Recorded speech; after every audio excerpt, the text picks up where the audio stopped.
thought it started a little slow, and then he picked up at the end. And I think it shows the value of practice when everybody else has had 4 practices, and the importance of being out there. So I don't care who you are, what position you play. In order to get better and be consistent, you got to practice. So there was obviously a little rust early on, but I thought he finished strong. So for trainers and indoors, not exactly the same thing?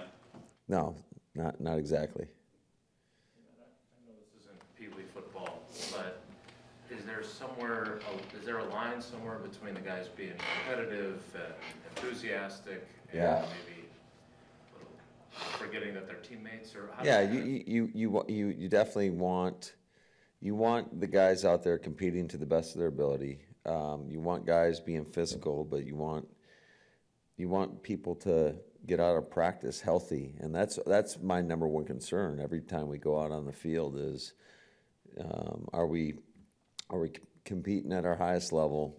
Are we getting better, but are we coming out healthy? And I think that is these guys got to understand that it doesn't matter what side of the ball you're on. If somebody goes down and somebody gets hurt because we're not being smart, it hurts everybody. It hurts the entire football team. So I appreciate the competitiveness, but at the end of the day, we are a team.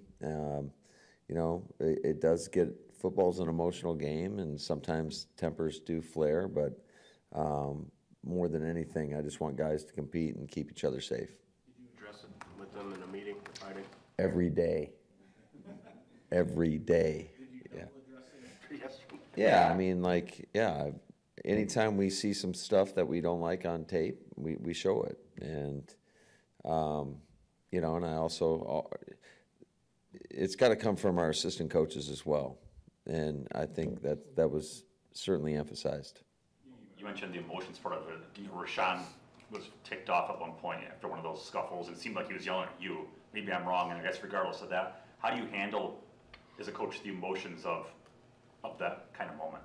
Yeah, I don't know. I usually black out as well. So, you just kind of handle it and try to talk to the guys. And it's interesting because, you got the defensive guys yelling at me because they think I'm an offensive guy. And then you got the offensive guys yelling at me because they think I'm favoring the defense. So it is what it is. It comes with the territory. But, we have fun with it. Pop on Musgrave, what line is that on? Is that a clean play, fair play? That's a very fine line right there, I would say, because it's kind of a double-edged sword. You don't want to discourage physicality. That's something that, especially I would say at that position, that we've been emphasizing. But at the same time, we always talk about no side shots. And then when you look at the tape closely, you see Luke put his foot in the ground, and so certainly you don't want Bull to let up, and then he gets run over. So it is such a fine line. I would say that, I have no problem with thudding up as long as they're bringing their arms. It gets tough when a guy lowers his shoulder. But, I mean, and everything happens so fast. So that's just one of those things that you kind of got to talk through. And I do think Luke in that situation has got to do a better job of just keeping his pad level and kind of bracing.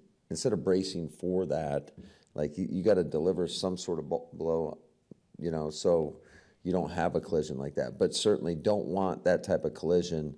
I think we would all be sick if somebody got hurt from that. Like one-on-ones, will you do more or less the same as you typically do in camp this year? It just depends.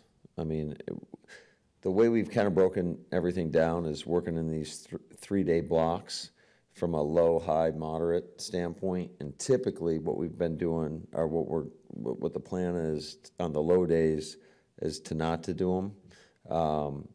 The high and the moderate days we can do them. So today we will do them. It'll be a shorter duration than we will next week, whatever day. I'm in camp mode right now, so I don't even know what day. Was today, Sunday? So Monday's off, so we'll get, our longest day will be on Wednesday.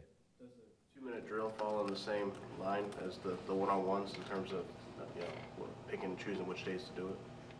Yeah, I think you just want to get a healthy dose of that. Certainly I think the install schedule lined up such that yesterday was the first install of 2 minutes, so we did a 2-minute end of half. Today we'll do a 2-minute end of game, but it's a similar situation. Matt, almost a week into this, do you have a feel for how the new kickoff is going to kind of transpire? I mean, it's so unique and different. Yeah, I have no idea. I mean, it's a moving target. I know there's been a lot of conversation, and it's great to have the officials here to help. I think they're learning it too. So, we have a lot of questions, and there's not a ton of answers yet. But I think, as we go through the course of training camp, as we get into the preseason games, certainly I think the practices, the joint practices will help clear a lot of things up. So hopefully by week 1 we'll have all the answers that we need. I don't get to go to most of these, which I know you're disappointed about. But the other day you So said disappointed. you said the other day that you've got everybody together. Does that mean everybody's in a hotel together, the whole team? Because there were past years where after COVID, like some guys were at home, and did you change that? Yeah. So we did it last year as well. We had the whole team in there and doing the same thing now. So, and that will go. We let the vets out a little bit earlier than the younger players. Is that important though, when you have a team that is comprised of as much youth as you guys have? Yeah, I think it's an important part of it. Go through something miserable together, brings you closer.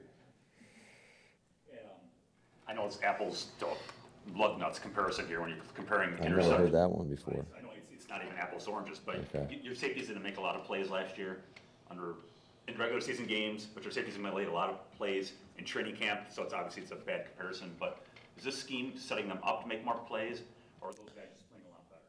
Yeah, I don't know. We're 5 practices into this thing. I think once we transition to these preseason games, I think and certainly when we get in the regular season, that's going to give us a much better indication. I think there's elements to the scheme. I think when you look at whatever scheme you're running, there's always positives to it and potential negatives to it. And that's just the way it is. To me, it's about how do we put our players in the best possible situations and making sure that we have enough versatility within the scheme to keep teams off balance, and then trying to disguise and make as much stuff look like one thing and then it be something different. I think that there's a lot to that. I think, when you look at the more you're able to create post-snap decisions by the quarterback, I think typically the better your scheme could potentially be dependent upon your players. Now, I think we're fortunate that we have some pretty good players.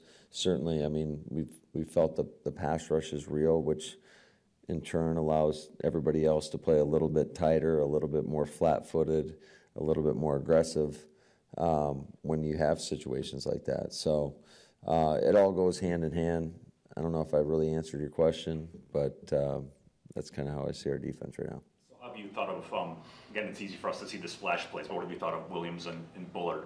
What kind of their totality? Yeah, I'm really excited about both those guys. It all starts certainly they have a skill set, but the mental ability of both these guys to be able to retain what they learned throughout the course of OTAs, come back and just continue to build on that day by day, I think it's been super impressive. Just they're versatile enough we can interchange the safeties so you can't get a beat on exactly who's going to be where. I think that's an important part of it. And it's such a competitive situation in terms of we've got a few guys that are, challenging each other right now to roll opposite of X.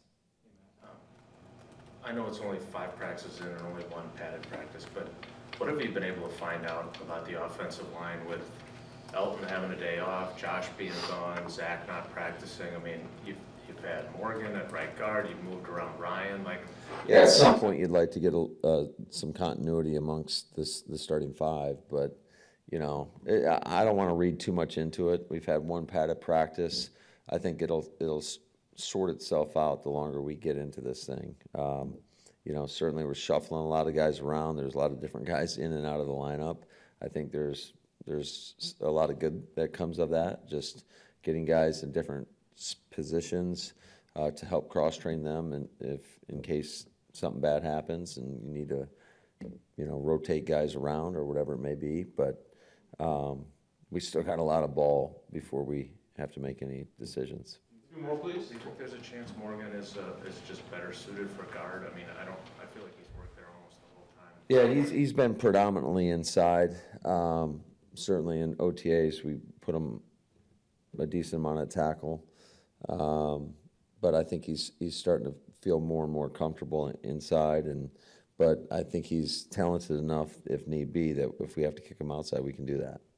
Williams mentioned that pre-snap Xavier McKinney's deciding who goes down and who stays back. Is that autonomy common at that, or is that? I love that Evan's giving away our secrets.